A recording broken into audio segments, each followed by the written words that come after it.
അസ്സലാമു വറഹ്മത്തുള്ളാഹി തആല വബറകാതുഹു. സലാത്തുൽ ഫാത്തിഹ ഉണ്ടല്ലോ, അത് വലിയൊരു നിഅമത്താണ്. അത് എവിടെ ചൊല്ലുന്ന അവിടെ അള്ളാഹ് റഹ്മത്തിന്റെ മലക്കിനെ ഇറക്കി തരും. ഒരു കുഞ്ഞു പെങ്ങൾ അള്ളാഹു ബർക്കത്ത് ചെയ്യട്ടെ. ആമീൻ പറയും. എവിടെ സ്ഥലം? പൂക്കോട്ടുമാറല്ലേ? തങ്ങളെത്ത് വന്നീനോ? എന്തിനാന്ന്? അപസ്മാരല്ലേ? എത്ര കൊല്ലായി? 15ാമത്തെ വയസ്സ് തുടങ്ങി 17 കൊല്ലായി അല്ലേ? ഇപ്പൊ എത്ര വയസ്സായി? 32 വയസ്സായി അല്ലേ? ഒരുപാട് മരുന്ന് കുടിച്ചോ? കൊറേ മരുന്ന് കുടിച്ചു. ബുക്കോ തന്നെ നേരോ? അത് തങ്ങളെ സലാത്തിനെ കുറിച്ച് അറിഞ്ഞു, പിന്നെ ഇവിടെ വന്നു കൊടുക്കാതല്ലേ? തങ്ങളിപ്പോ എന്താ പറഞ്ഞേ? മാറുന്നു പറഞ്ഞു. ഇപ്പോഴോ മാറി കേട്ടോ? ഇപ്പൊ അസുഖല്ല. 17 കൊല്ലം ഈ കുഞ്ഞു പെങ്ങൾക്ക് അപസ്മാരേനും പോകാത്ത സ്ഥലമല്ല. കൊടക്കാട് വന്നു. അൽഹംദുലില്ലാഹ് രോഗം അല്ലാഹു ശിഫയാക്കി കൊടുത്തു. അതൊന്നും നമ്മളെ കരാമത്തല്ല, സ്വലാത്താണ്. സ്വലാത്തിന്റെ പൊതുലാണ്.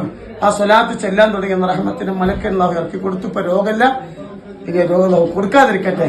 പക്ഷെ സ്വലാത്തിന്റെ പൊതുലാട്ടോ.